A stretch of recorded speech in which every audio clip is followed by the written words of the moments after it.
1,000% yes. Especially as somebody who really prioritizes risk mitigating for my clients, I now have a little bit more insight and foresight into what exactly those types of risks can look and feel like for someone.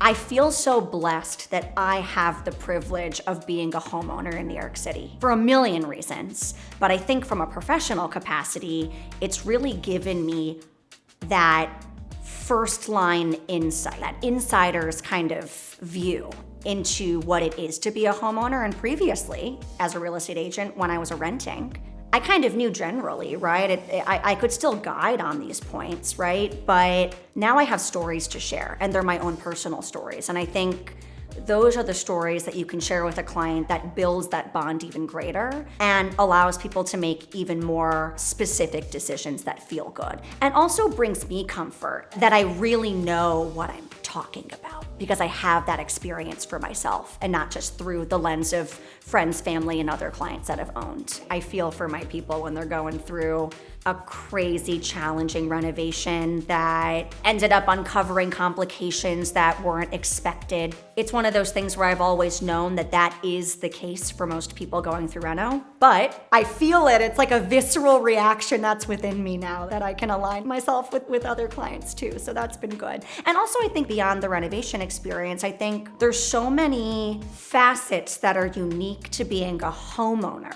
in New York City that don't exist in other parts of the country, especially when you live in the suburbs and you own kind of a single family standalone home. You know, when you live in an apartment, unless you buy a townhouse, right, which comes with its own challenges, you're buying a condo or a co-op, you're gonna have neighbors because you're buying one unit within a larger building. That adds this whole layer of learning, and it's a huge learning curve for people that are first-time home buyers in New York City. Kind of understanding how to navigate challenges between you and your neighbors, how to be respectful, and also how to play an active role if that's what you want to do within your building. Because inevitably what happens in a building is the people making decisions for your building are all volunteers who own in your building, so they're going to be your neighbors. They run every year to become board members of the board, and they're the ones making decisions. So all of a sudden, you have this interesting choice